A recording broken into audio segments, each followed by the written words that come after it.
आगे बढ़ते हैं, बात करते हैं कर्नाटक की। कर्नाटक में सियासी नाटक जारी है। आज आपको बताएं, बेंगलुरु में कांग्रेस की एक अहम बैठक होने वाली है और आज कांग्रेस के नेता डी शिवकुमार मुंबई भी जा सकते हैं।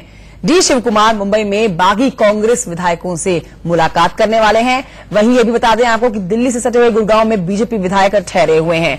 कल 2 निर्दलीय विधायकों के समर्थन वापसी के बाद बीजेपी दावा कर रही है कि अभी और विधायक जो हैं वो अलग हो सकते हैं।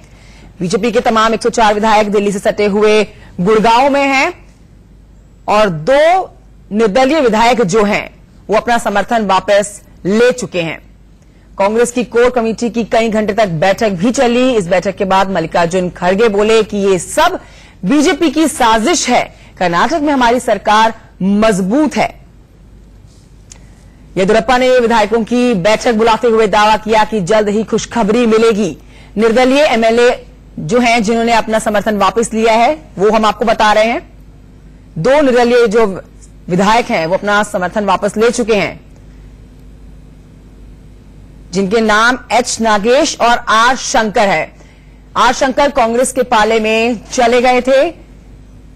ये आर शंकर वही विधायक है जिन्होंने समर्थन वापस लिया है। निर्दलीय एमएलए नागेश मंत्री पद नहीं मिलने से नाराज थे। दोनों विधायक जो है वो अपनी नाराजगी को जाहिर करते हुए अपना समर्थन वापस ले चुके हैं। नागेश को एक कॉर्पोरेशन का अध्यक्ष बनाया गया। निर्दलीय एमएलए शंकर मंत्री पद छीने जाने से काफी नाराज थे और इसी नाराजगी के चलते इन्होंने अपना समर्थन वापस लिया। लेकिन मुख्यमंत्री एचडी कुमारस्वामी का साफ दावा है अभी भी कि उनकी सरकार पर कोई संकट नहीं है। 2 निर्दलीय विधायकों का समर्थन वापस लेने से कुछ नहीं होता, क्योंकि उनकी सरकार के पास अच्छी खासी संख्या में विधायक मौजूद हैं। बहुमत का आंकड़ा उनके पास है। दूसरी तरफ दिल्ली से सटे हुए गुड़गांव में 104 बीजेपी के विधायक मौजूद हैं। बीजेपी भी दावा कर रही है कि उसके कुछ कांग्रेस के जो विधायक है संपर्क में हैं और यह भी हो सकता है कि आने वाले दिनों में बीजेपी सरकार बनाने का दावा पेश कर डाले कर्नाटक में।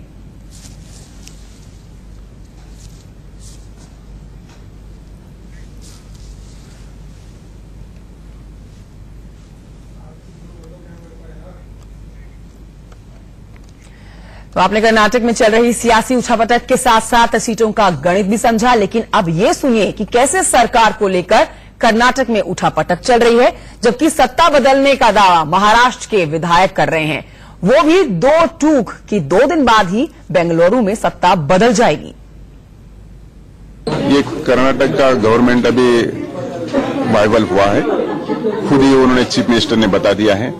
और ये डेमोक्रेसी में ऐसा कभी होता नहीं कि यहाँ का उधर जाता है, उधर का इधर जाता है। वो खुद ये एमएलए को ऐसा लगा हुआ होगा कि ये भारतीय जनता पार्टी के अंदर ये उनको ही मैंडेट मिला है, अपन वो ये अननेचुरल अलायंस किया है और जिस पार्टी को 3rd पोजीशन का मैंडेट मिला है उसको चीफ मिनिस्टर बनाया है। उनके अंदर कोई ऐसा अनकॉन्फिडेंस हुआ होगा, उन्होंने ऐसा किया होगा कि जो प्राइम मिनिस्टर हमारे इतने सारे अच्छे काम कर रहे हैं तो कर्नाटक का अच्छा करना होगा तो भारतीय जनता पार्टी के साथ जाना ही होगा, उन्होंने तय किया है। और शायद मुझे ऐसा लग रहा है कि आने वाली कुछ दिनों में जल्द से जल्द अभी वो चेंज होगा और ऑपरेशन लोटस सक्सेस हो जाएगा।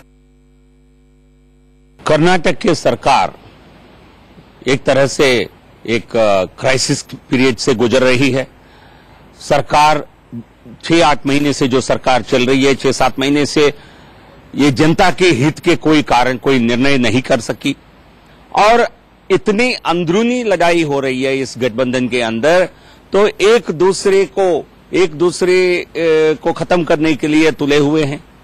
और जिन लोगों ने इनका समर्थन किया था, कुछ निर्दलीय ने भी, वो भी समर्थन वापस किया है। इन अंदरूनी मामलों के लिए कांग्रेस और जेडीएस जिस प्रकार भारतीय जनता पार्टी को निशाना बनाने की कोशिश कर रहे हैं, ये उनकी एक तरह से बौखलाहट साफ दिखाई देती है। और हमारे साथ हमारे संवाददाता राकेश जुड़ गए हैं दिल्ली से इस बड़ी खबर पर और जानकारी के लिए। राकेश, कुछ तो चल रहा है। एक तरफ तो बीजेपी कह रही है कि वो किसी तरह से किसी के विधायकों को नहीं तोड़ रही है, लेकिन अपने 104 विधायकों को दिल्ली में बिठाए हुए हैं, गुड़गांव में बिठाए हुए हैं। और ये भी अब खबरें सामने आ रही हैं कि कांग्रेस के 11 विधायक जो हैं वो बीजेपी के संपर्क में है और ऐसा हो सकता है कि बीजेपी आने वाले दिनों में सरकार बनाने का दावा पेश कर दे।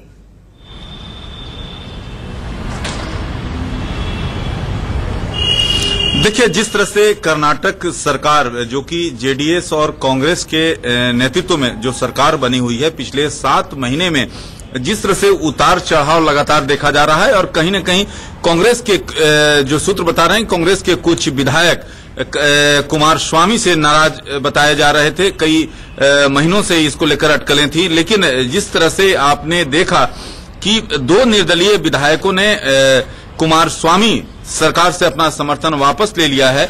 और ऐसे में जबकि कांग्रेस के कुछ विधायक खासतौर पर कुमार स्वामी से उनके कामकाज के तरीके से कहीं न कहीं नाराज चल रहे हैं, तो ऐसे में ये कहा जा रहा है कि ऑपरेशन लोटस सफल होता दिख रहा है। अब ये देखना काफी महत्वपूर्ण है कि कितने कांग्रेस के विधायक जो है बीजेपी के संपर्क में हैं। हालांकि बीजेपी का यह कहना है कि वे सरकार को तोड़ना नहीं चाहते हैं, लेकिन कांग्रेस के और जेडीएस की अंदरूनी गुटबाजी है, जिसका नतीजा ये है। हमारे साथ राकेश जी इस समय सगाईराज जुड़ गए हैं कर्नाटक से, उनकी तरफ से हम और जानकारी ले लेते हैं इस बड़ी खबर पर। सगाईराज, एक तरफ तो एचडी कुमार स्वामी तो साफ कह रहे हैं कि उनकी सरकार पर कोई संकट नहीं है और 2 निर्दलीय विधायक हैं, उनके समर्थन को वापस लेने से सरकार को कुछ नहीं होता है। लेकिन इस बात को समझा जाए, अगर धीरे धीरे करके 2 से 4 होते हैं, 4 से 5 होते हैं, तो सरकार पर बड़ा संकट है यहां पर।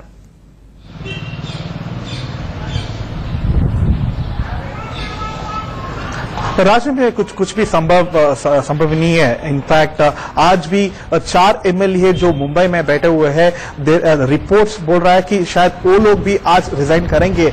मैजिक नंबर 113 नंबर है कर्नाटका में, जो भी मेजॉरिटी प्रूव करना है फ्लोर ऑफ हाउस में, उन लोगों को 113 नंबर का सीट दिखाना चाहिए।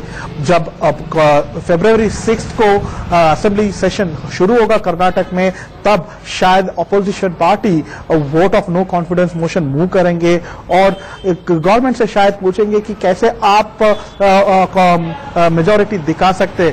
शायद तब ये जो एमएलए से उन्होंने रेजिग्नेशन दिया हुआ है वो अब्स्टेन हो गया है, तो शायद प्रेसिडेंट रूल ला सकते हैं कर्नाटक में और तब बीजेपी को थोड़ा लोकसभा इलेक्शन में आसान हो जाएगा। उनका रोड होगा, उनके लिए जो भी रोड ब्लॉक था अभी तक, जो बाईपोल इलेक्शन में उन्होंने हारा था, जो जैसे बेल्लारी जैसे स्ट्रांग फोर्स था बीजेपी का, वहां पे आ रहा था, वो पूरा अभी स्ट्रांग कर सकते हैं बीजेपी। शायद यही है उन लोगों का मोटिव कि प्रेसिडेंट रूल ला सकते हैं यहाँ पे। मगर सियासी उठापटक सगाईराज कर्नाटक में बहुत ज्यादा होगी। अब देखना ये वाकई में दिलचस्प हो जाता है कि आने वाले दिनों में लोटस को सफलता मिलती है, ऑपरेशन लोटस जो चल रहा है बीजेपी की तरफ से, या फिर एचडी कुमार स्वामी जो कह रहे हैं कि उनकी सरकार पर कोई संकट नहीं है, उनके पास बहुमत का आंकड़ा है, उनकी सरकार को कोई नहीं हिला सकता है, उनकी सरकार बन रहती है। आप दोनों का बहुत बहुत शुक्रिया। राकेश जी आपका शुक्रिया, सगाईराज आपका भी बहुत शुक्रिया इस जानकारी के लिए। छोटी सी ब्रेक के लिए यहाँ पर रुक रहे हैं, आप कहीं मत जाइए, बने रहिए इंडिया न्यूज के साथ।